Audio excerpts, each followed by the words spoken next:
Hey guys, Steve Delamar, Steve the drummer here, coming at you from my home today actually.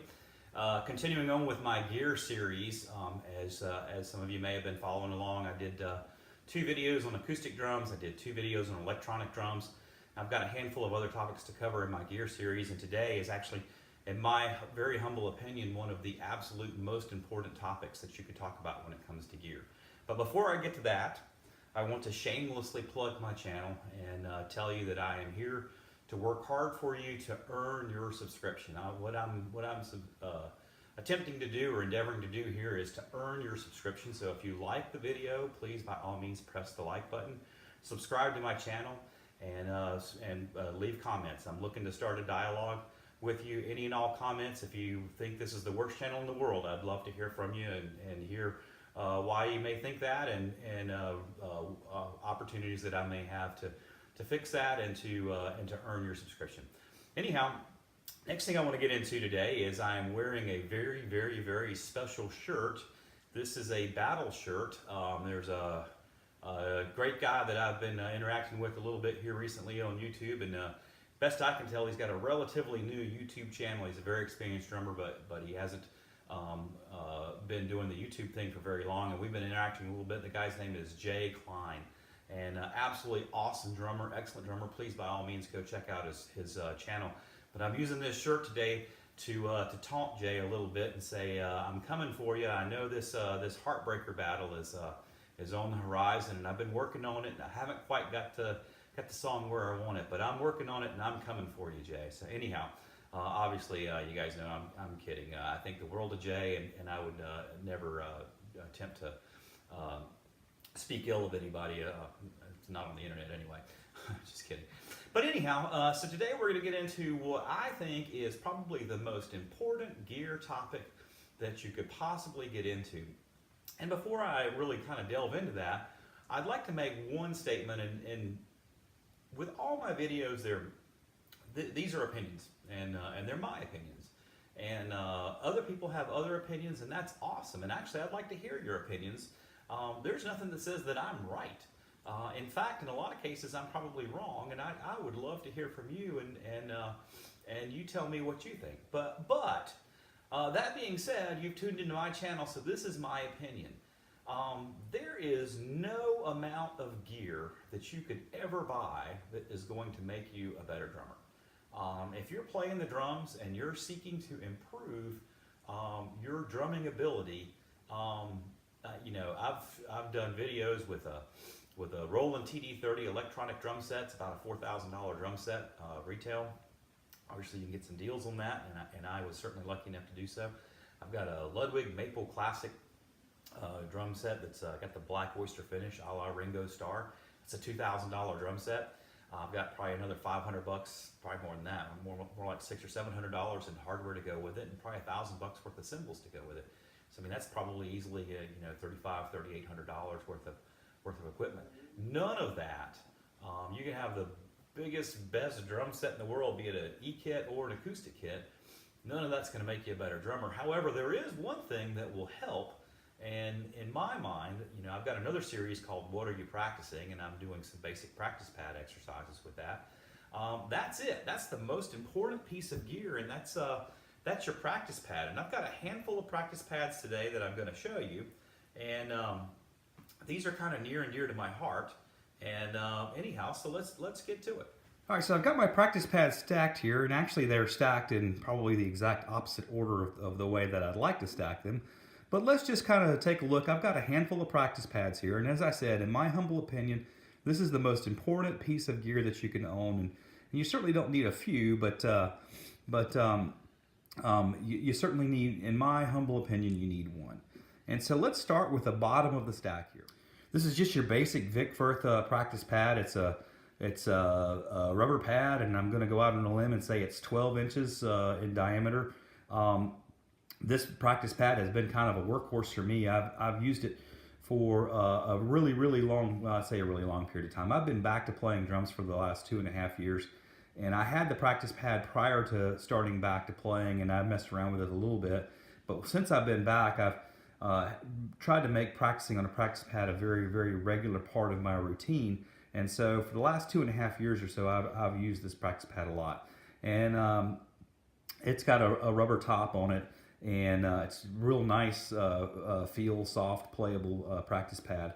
And so that's kind of where everything started. Was I got that practice pad out, dusted it off, and started playing again. The next practice pad I got was actually this one right here on top of my Vic Firth pad. It's a Vader pad, and it's pretty much fairly identical. It's got a hard block of wood underneath and then a rubber pad on top. But it's smaller and lighter. And the reason that I bought this practice pad was because, as you guys have probably come to realize watching some of my other videos, my work requires a great deal of travel. I'm gone half the month. I'm generally gone 15 days out of the month. And this practice pad is nice and compact, and I can put that practice pad in a pair of drumsticks in my suitcase and carry it with me. It's lightweight and it doesn't take up a whole lot of space. And it plays almost identically to the Vic Firth pad underneath. Last but not least, I've got this Prologixx practice pad, and I actually just purchased this pad probably in the last 4 to 6 weeks. I can't remember exactly when I got it. Now, I was a little bit hesitant and reluctant because this is kind of a mesh material on top, and I was fearful that would almost be, it wouldn't really benefit my playing a great deal, that it would be like really springy and trampoline-y, and it would make playing, for lack of a better word, too easy. And so anyhow, one day I was just walking through the music store, and I happened to pick it up and mess around with it. And actually, I would have to say it's quite the opposite. Some of you guys probably have practiced your rudiments at one time or another on pillows.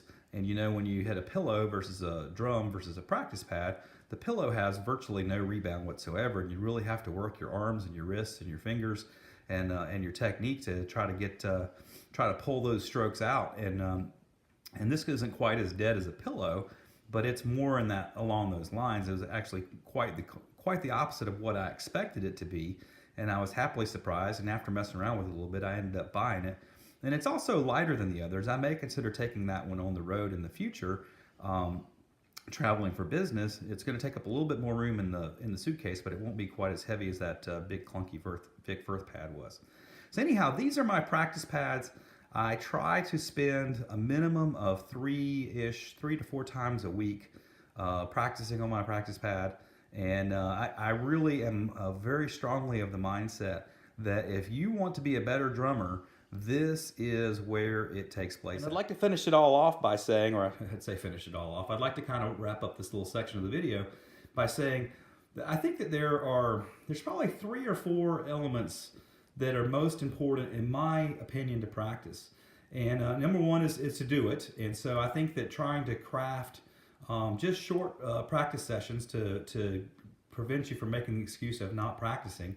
Number one is, would be to use it and to use the practice pad and have a plan when you go in and get in there and do your stuff.